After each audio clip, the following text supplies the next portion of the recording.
आप सभी लोगों का हमारे आप लोगों के unique academy Indian polity channel पर आप सभी लोगों का अपने ही चैनल पर मैं आप लोगों का स्वागत करता हूं। तो दोस्तों, आज की हमारी जो क्लास तीसरी क्लास होगी राज्य के नीति निदेशक तत्व, यही हमारा है। इसी को हम क्या कहते हैं? डीपीएसपी कहते हैं। इसी को हम डीपीएसपी कहते हैं, राज्य के नीति निदेशक तत्व की यह आज की हमारी क्लास जो है तीसरी क्लास है।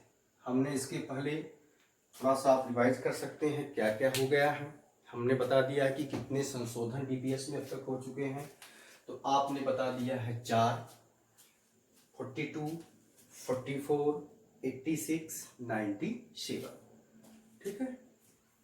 अब आगे उसमें हमने 36 पढ़ लिया, आर्टिकल 37 पढ़ लिया, आर्टिकल 38 पढ़ लिया, आर्टिकल 39 पढ़ लिया, 39 का ए पढ़ लिया जो बहुत इंपॉर्टेंट है, समान न्याय और निःशुल्क विधिक सहायता पढ़ लिया, आर्टिकल 41 पढ़ लिया, 42 पढ़ लिया, 43 में 2 हैं, 43 का बी पूछा गया है प्रश्न जिसमें सहकारी समितियों की स्थापना की बात कही गई है।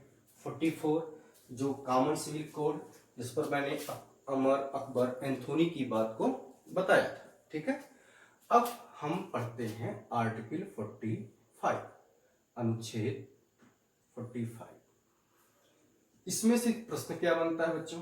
प्रश्न बनता है कि भारतीय संविधान का वह, या ऐसे कर सकते हैं कि 86वां संविधान संशोधन, 86वां संविधान संशोधन 2002 कितने भागों को प्रभावित करता है? 86वां संविधान संशोधन कितने भागों को प्रभावित करता है? तो भाग 3 को प्रभावित करता है। भाग 3 क्या है? आपका है फंडामेंटल राइट।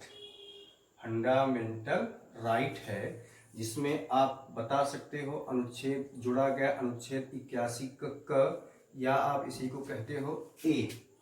दूसरा जोड़ा गया जो है भाग 4 को प्रभावित करता है। भाग 4 में क्या? डीपीएसपी को प्रभावित करता है। और यहाँ आपका आर्टिकल है 45। और तीसरा जो प्रभावित करता है भाग 4 क को प्रभावित करता है।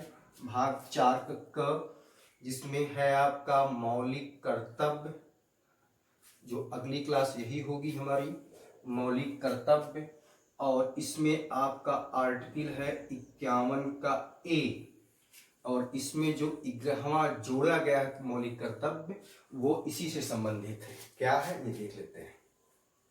अनुच्छेद 44 कहता है कि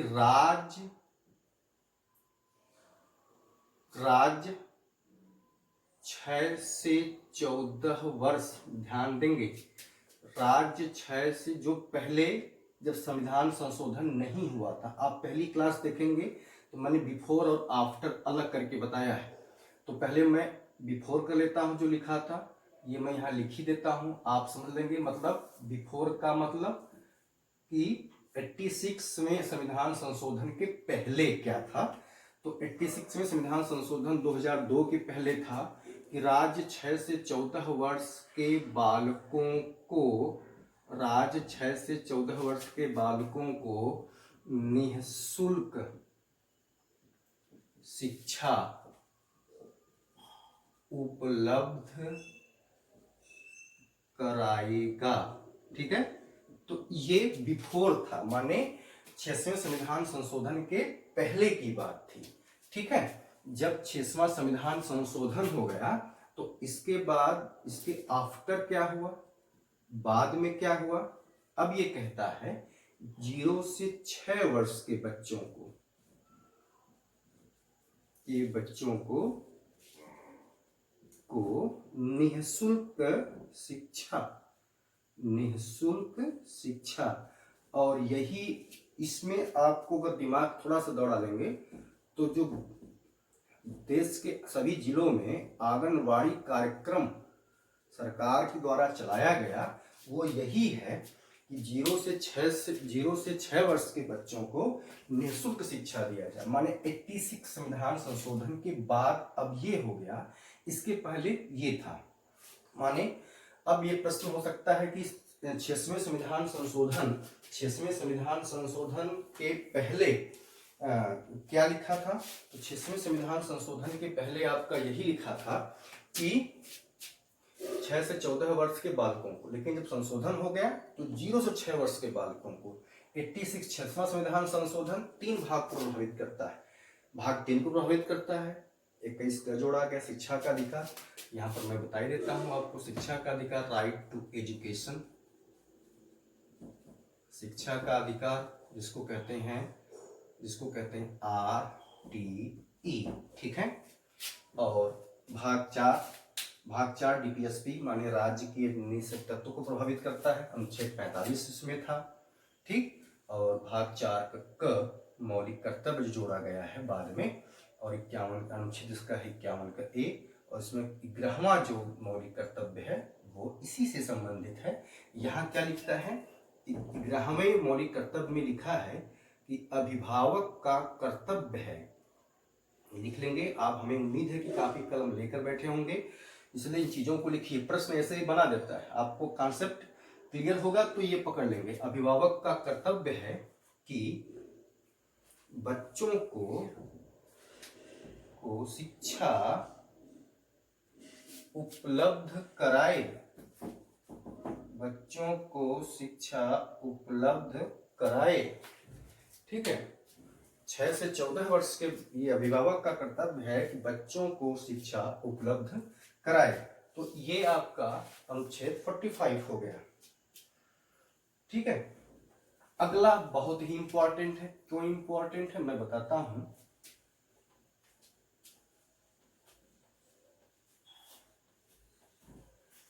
अगला जो इंपॉर्टेंट है वो ये है, अनुच्छेद 46। इसमें क्या है देखेंगे, ये कहता है अनुसूचित जातियों, लिखते चलेंगे, अनुसूचित जातियों एवं अनुसूचित जनजातियों तथा अनुसूचित जातियों तथा अनुसूचित जनजातियों तथा अन्य दुर्बल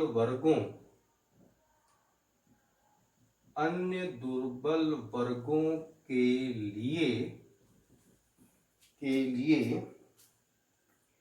शिक्षा संबंधी वृद्धि, अर्थ मतलब धन से, एवं अभिवृद्धि, ठीक है।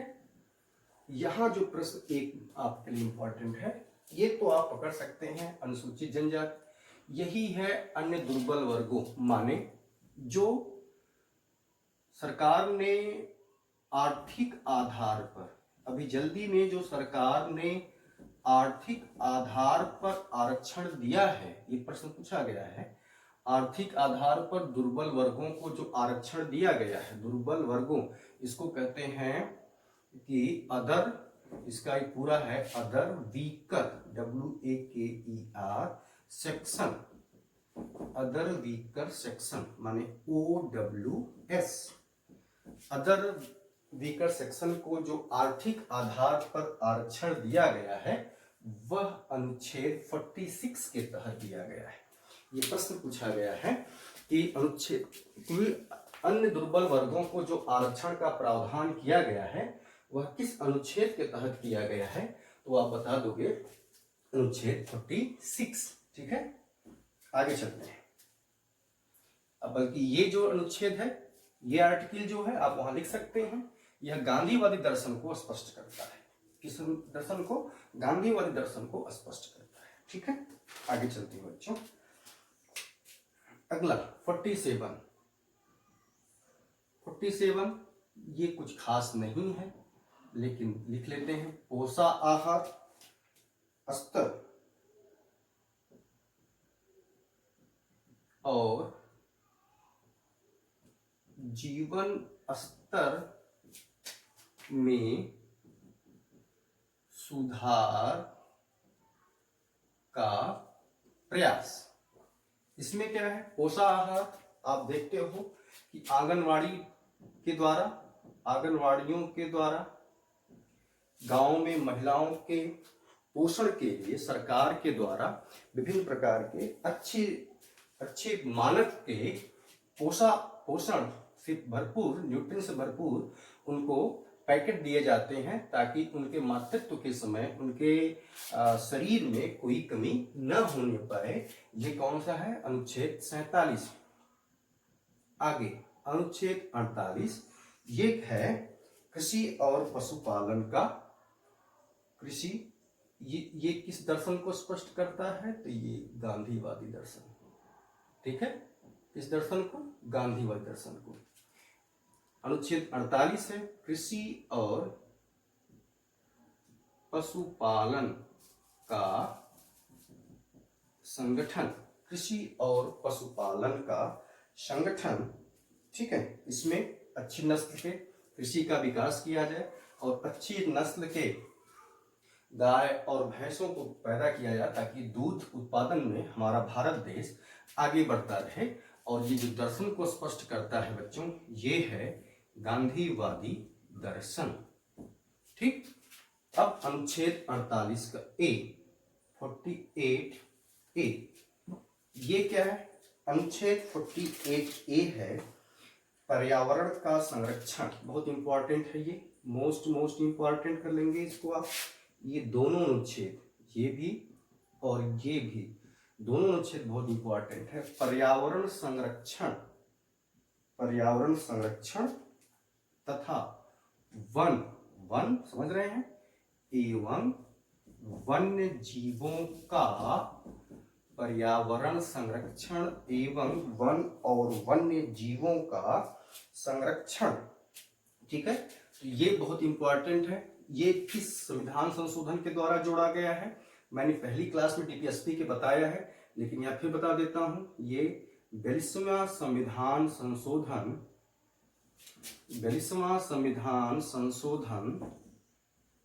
1976 द्वारा जोड़ा गया। ठीक है, अनुच्छेद 48 हो गया। 49 राष्ट्रीय महत्व के स्मारक एवं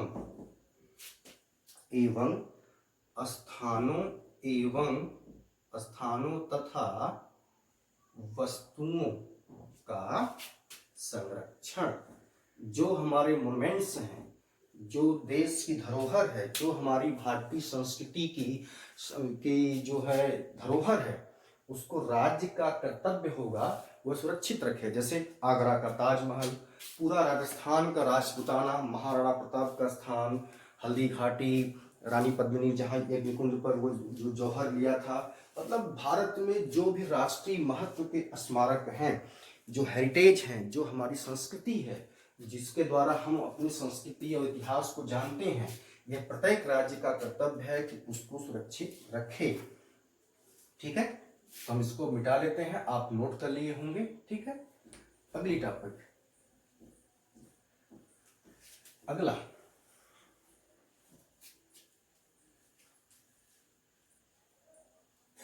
और अनुच्छेद 50 सबसे इंपॉर्टेंट यह भी है, सबसे इंपॉर्टेंट है। क्या कहता है ये, कार्यपालिका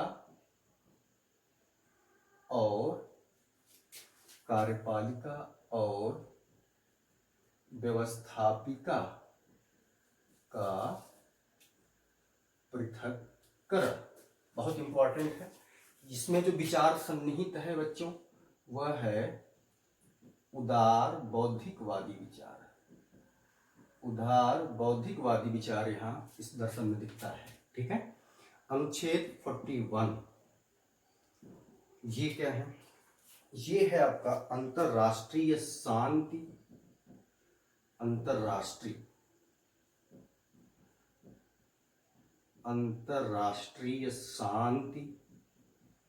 शांति और सुरक्षा में वृद्धि। इससे क्या प्रश्न बन सकता है? यह भी बहुत इंपॉर्टेंट है। पूछता है कि भारतीय संविधान का कौन सा अनुच्छेद, भारतीय संविधान का कौन सा आर्टिकल या अनुच्छेद विदेश नीति के बारे में बताता है, जिससे विदेश नीति, भारत की विदेश नीति परिलक्षित होती है, विदेश नीति के बारे में बताता है। बहुत इंपॉर्टेंट है ये, विदेश नीति के बारे में बताता है। वो है अनुच्छेद आपका 51, याद रहेगा। जो बताता है वो है आपका अनुच्छेद 51, मोस्ट इंपॉर्टेंट है। इस प्रकार आपका डीपीएसपी पूरा का पूरा समाप्त हो गया।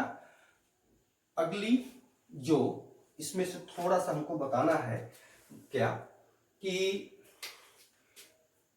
डीपीएसपी जो है, डीपीएसपी का के संबंध में विवाद क्या है? विवाद क्या है सुनिए। एक मामला था चंपकदोराइजन वर्सेस भारत में, कोर्ट में उच्चतम न्यायालय ने कहा कि मौलिक अधिकार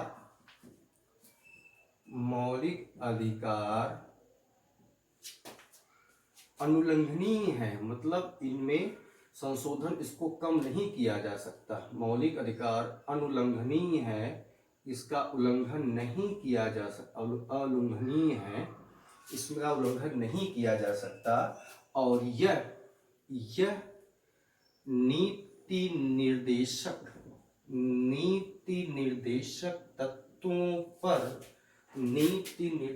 तत्वों पर प्रभावी होगा। ठीक है, ये चंपकदोराइजन बनाम भारत संबंधी विवाद में था। दूसरा जो विवाद था, ठीक है, दूसरे विवाद में क्या था कि केशवानंद भारती बनाम केरल राज्य, केशवानंद भारती वर्सेस केरल में सुप्रीम कोर्ट ने कहा कि संसद किसी भी भाग में संशोधन कर सकती है, ठीक है। अगली बात है कि सामान्य परिस्थितियों में, ध्यान दें, ये बड़ी इंपॉर्टेंट बात है। सामान्य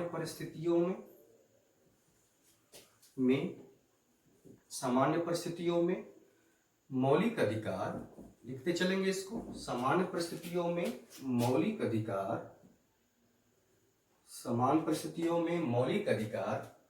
डीपीएसपी में लिखा हुआ, बात समझ रहे हैं। डीपीएसपी माने राज्य के नीति निर्देशक तत्व, डीपीएसपी पर प्रभावी होंगे, परंतु अगर सरकार 39B और C की स्थापना करती है तो इसे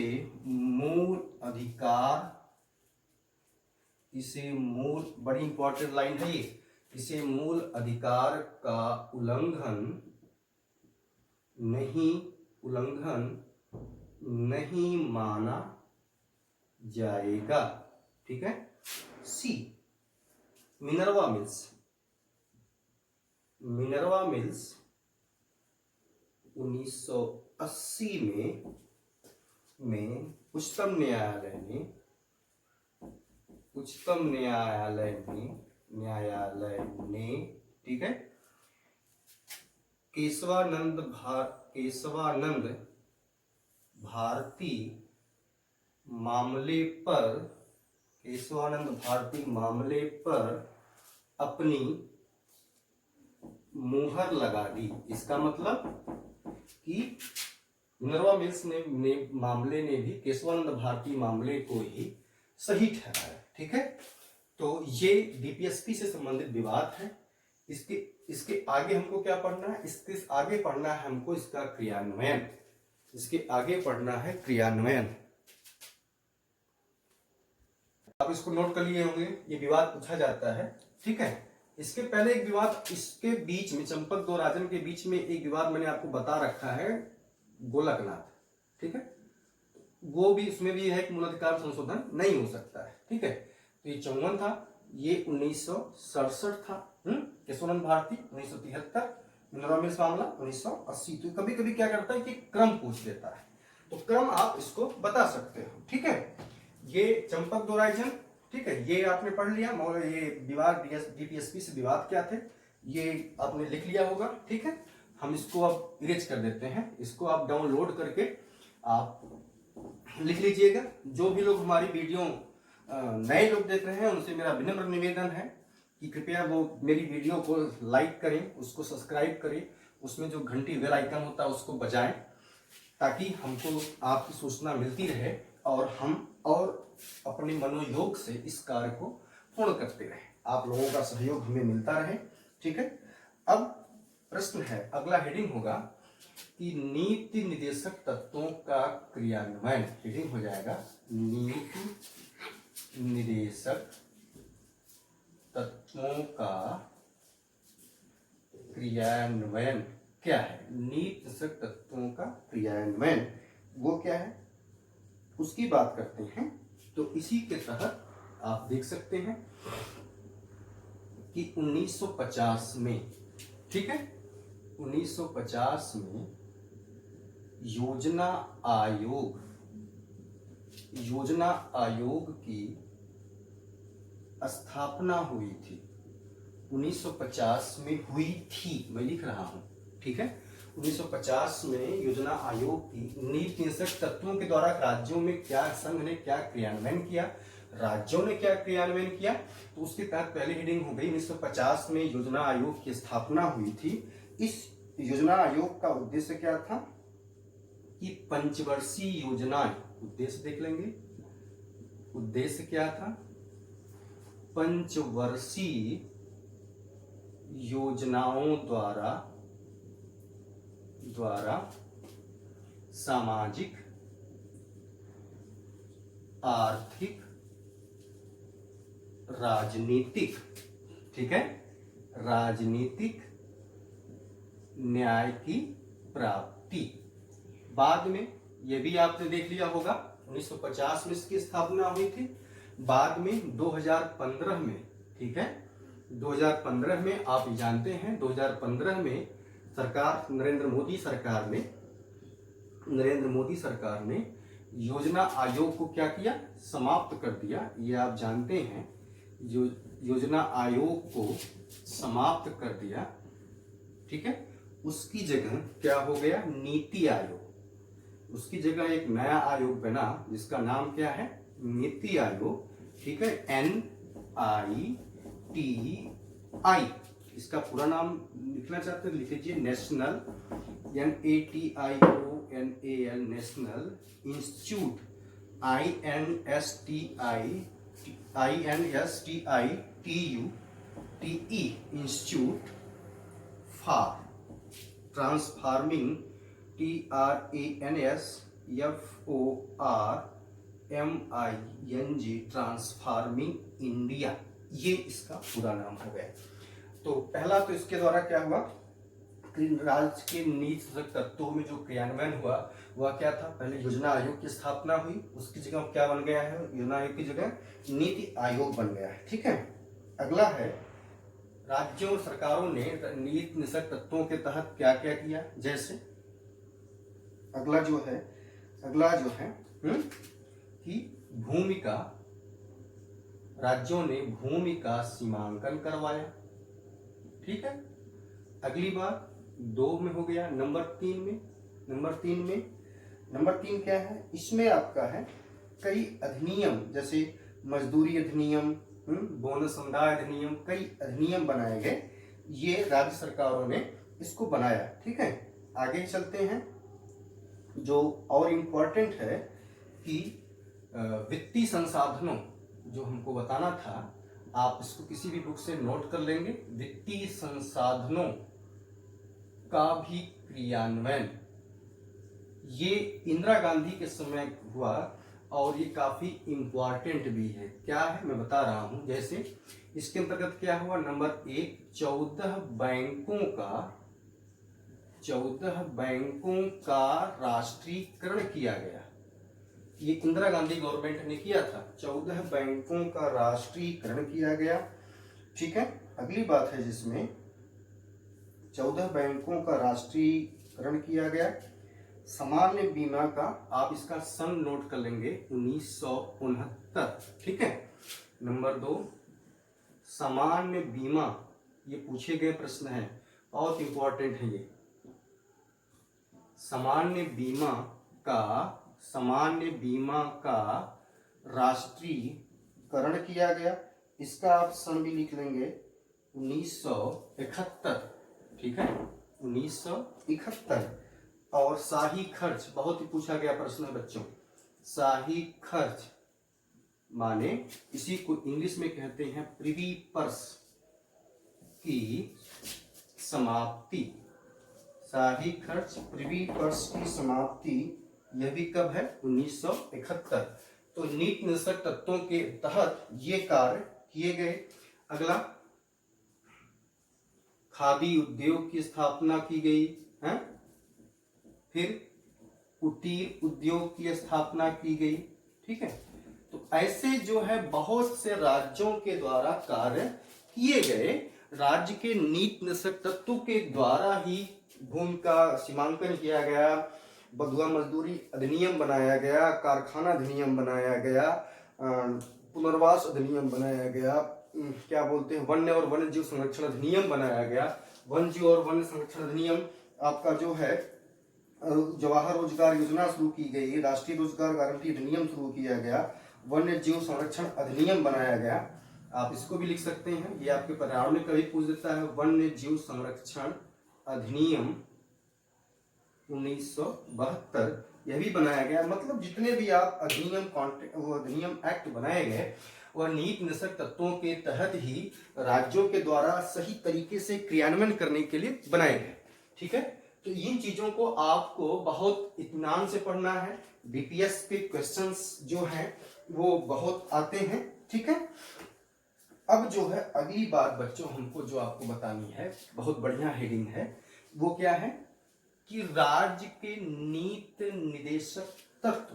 हेडिंग है, यही है आपकी हेडिंग है आपकी कि भाग 4, माने भाग 4 आपका क्या है, भाग 4, इसको खाली लिख लेंगे। भाग 4 के बाहर, भाग 4 के बाहर के निर्देश मतलब वही डीपीएसपी में। ये ध्यान देंगे कि इसको हम भाग 4 के बाहर है, लेकिन इसको भाग 4 में ही पढ़ा जाता है। ठीक है, भाग 4 आपका डीपीएसपी है और अनुच्छेद बता देंगे साहब कितना कितना है, 36 से लेकर के 51 तक है। ठीक है, तो ये आपका भाग 4 में है। ठीक, तो राज्य के बाहर के उद्देश्य क्या है, नंबर 1 है आपका सेवाओं के लिए मोस्ट इंपॉर्टेंट है, सेवाओं के लिए अनुसूचित जाति और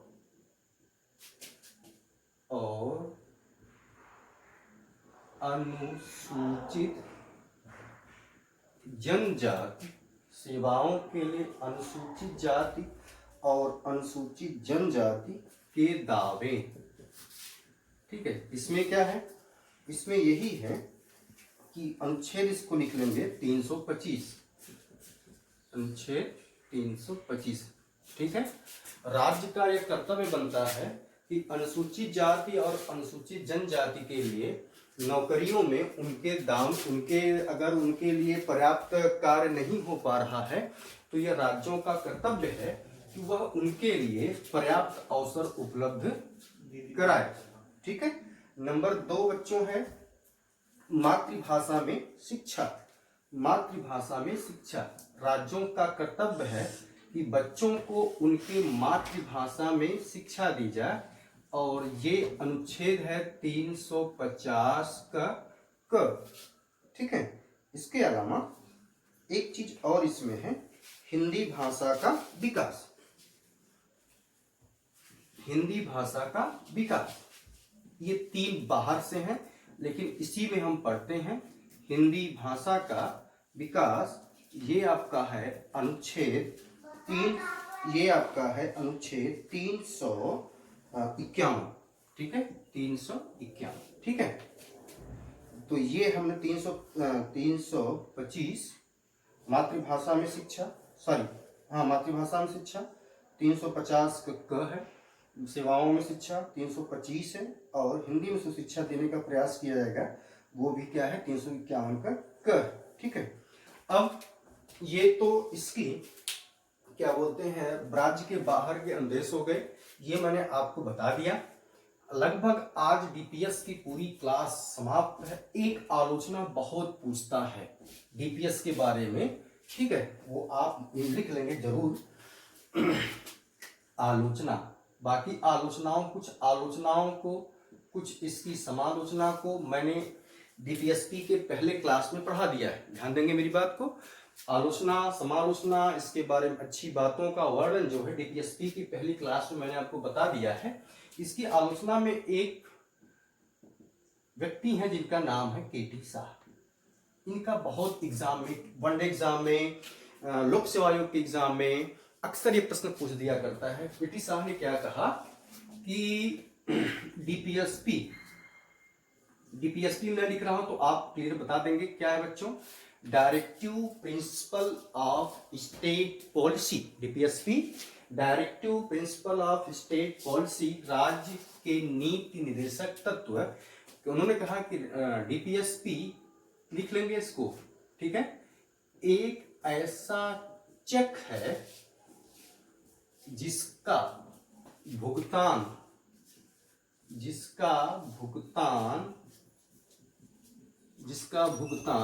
बैंक पर छोड़ दिया गया है, बैंक पर छोड़ दिया। यह अक्सर पूछा जाता है, इसलिए इसको जरूर आप पढ़ें। केटी शाह ने कहा कि डीपीएसपी एक ऐसा चेक है जिसका भुगतान बैंक की इच्छा पर छोड़ दिया जाता है। ठीक है।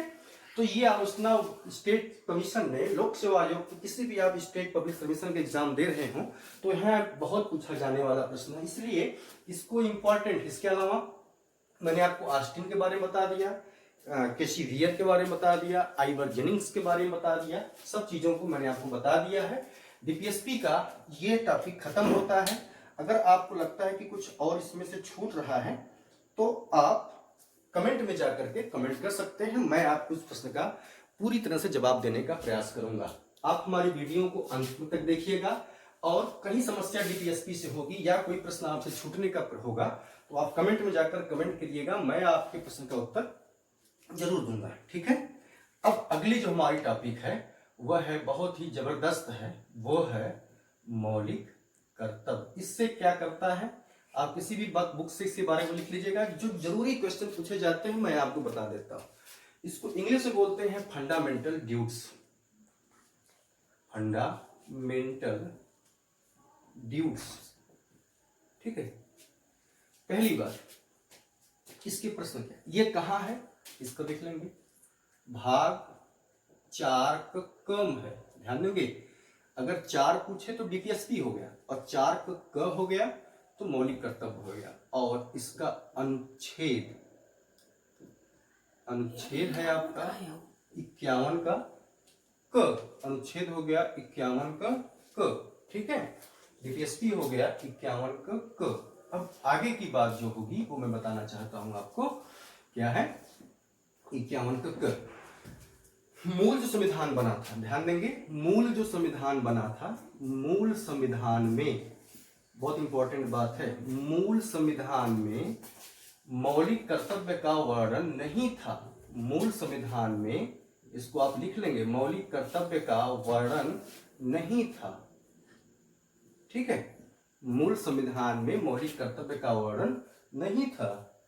42 संविधान संशोधन, 42 संविधान संशोधन 1976, 42वें संविधान संशोधन 1976 द्वारा कामा स्वर्ण सिंह समिति की सिफारिश पर, स्वर्ण सिंह समिति की सिफारिश पर इसे जोड़ा गया। बड़ी बातें हैं, पर अब प्रश्न बना लीजिए, इससे इतना बनाना है। प्रश्न क्या हो गया, मौलिक कर्तव्य किस भाग में भैया, भाग 4 में। ठीक है, आर्टिकल क्या बता दोगे आप, आर्टिकल 51 को। ठीक है, मूल संविधान में इसका वर्णन नहीं था, मूल संविधान में इसका वर्णन नहीं था। 42 अमेंडमेंट 1976 द्वारा इसको जोड़ा गया। ठीक है, 42 अमेंडमेंट, मैंने कहा कि 42 अमेंडमेंट के द्वारा पूरे संविधान में बड़ा आमूल परिवर्तन हुआ। ठीक है, बड़ा आमूल परिवर्तन हुआ, इसलिए 42 अमेंडमेंट को भी मिनी कॉन्स्टिट्यूशन कहा जाता है। ठीक है, अब यहां पर जो हमको बताना है कि जो मौलिक कर्तव्य का लिया गया है वह कहां से लिया गया है, यूएसएसआर से लिया गया है, माने सोवियत रूस से लिया। रूस नहीं लिखेंगे, सोवियत रूस से लिखेंगे, क्योंकि 1991 में सोवियत रूस का विभाजन हो गया, तब वो रसिया बना, केवल रूस बना। उसके पहले पूरा का पूरा जो उसमें संगठन था वह सोवियत रूस कहलाता था। तो हमने कहां से लिया है, सोवियत रूस से। बड़ी मैं इंटरेस्टिंग बात बताता हूं कि दुनिया के विभिन्न देशों के संविधानों में मौलिक कर्तव्य का वर्णन नहीं मिलता। मौलिक कर्तव्यों का वर्णन बड़ा इंटरेस्टिंग है। एक तो सोवियत रूस में मिलता है, एक आपके भारत में मिलता है, और एक आपके जापान में मिलता है। ठीक है, तो इतने प्रश्न यहां से बन गए। अगली बात इसमें क्या बताना है हमको, स्वर्ण सिंह समिति ने जो सिफारिश किया था कि मौलिक कर्तव्य कितने होने चाहिए, ध्यान सुनेंगे। स्वर्ण सिंह समिति ने जो मौलिक कर्तव्यों का सिफारिश किया था, उन्होंने कहा था केवल 8 मौलिक कर्तव्यों की सिफारिश किया था। कितने की, 8 मौलिक कर्तव्यों की सिफारिश, 8 मौलिक कर्तव्यों की सिफारिश किया था। जबकि 42 अमेंडमेंट के द्वारा मौलिक कर्तव्य जोड़े गए कुल 10। कितने जोड़े गए, 10। यहां तक हो गए। ठीक है, इतना प्रश्न क्लियर। अगली बात मैं बताना चाहता हूं आपको इसी के साथ कि 86वां संविधान संशोधन, 86वां संविधान संशोधन 2002 द्वारा, 86वें संविधान संशोधन 2002 द्वारा मौलिक कर्तव्यों की संख्या अब कितनी हो गई भैया, मौलिक कर्तव्यों की संख्या अब हो गई 11। तो वर्तमान समय में कुल कितने मौलिक कर्तव्य हैं, 11 है। 42 अमेंडमेंट के बाद कितने थे इसके पहले, 10 थे। स्वर्ण सिंह समिति ने क्या कहा था, स्वर्ण सिंह समिति ने क्या कहा था, 8 मौलिक कर्तव्यों का वर्णन किया था कि 8 के मौलिक कर्तव्य होने चाहिए। ठीक है, तो आप किसी भी बुक से उसको लिख लीजिएगा 11 के बारे में। इसमें से एक प्रश्न हमको और बताना है कि प्रश्न पूछा गया किस अनुच्छेद में, सुनिएगा, या भार किस जगह पर, ये क्वेश्चन मैं आपको दे देता हूं और उसका उत्तर बताता हूं, इसी बहाने आपका इंटरेस्ट इसमें हो जाएगा कि किस भाग में राष्ट्र की एकता और अखंडता का, किस भाग में राष्ट्र की एकता और अखंडता का वर्णन है, किस भाग में राष्ट्र की एकता और अखंडता का वर्णन है। तो बच्चों इसका आंसर, मोस्ट इंपॉर्टेंट क्वेश्चन है ये, मोस्ट इंपॉर्टेंट क्वेश्चन, किस भाग में राष्ट्र की एकता और अखंडता का वर्णन मिलता है। तो उसमें है, एक तो मिलते है आपका प्रस्तावना में, एक तो प्रस्तावना में है, और दूसरा जो है आपका मौलिक कर्तव्य में मिलता है। कहां पर, मौलिक कर्तव्य में। ठीक है, तो इससे इतना प्रश्न बहुत है। मौलिक कर्तव्य 42 अमेंडमेंट के द्वारा जोड़ा गया, स्वर्ण सिंह समिति की सिफारिश पर जोड़ा गया। स्वर्ण सिंह समिति ने मूल कर्तव्यों के बारे में स्वर्ण सिंह समिति ने मूल कर्तव्यों के बारे में केवल 8 समितियों को बताया था, लेकिन 42 अमेंडमेंट के बाद कितने हो गए? 10। ठीक है, 600 संविधान संशोधन के बाद कितने जोड़े गए? वर्तमान समय कितने हो गए? 11। किस भाग में राष्ट्र की एकता और अखंडता का वर्णन मिलता है? तो प्रस्तावना और मौलिक कर्तव्य। एक प्रश्न और यहाँ पर बच्चों है, वो ये है क्या कि वर्मा समिति एक समिति और है, वर्मा समिति का संबंध किससे है? तो मोस्ट इंपॉर्टेंट ये वर्मा समिति का संबंध जो है आपका मौलिक कर्तव्य से है। वर्मा समिति का संबंध किससे है? मौलिक कर्तव्य से। माने दो समितियां, एक वर्मा समिति, एक स्वर्ण सिंह समिति का संबंध किससे है? तो वो आपका मौलिक कर्तव्य से है। जैसे रामनंदन समिति का संबंध किससे था?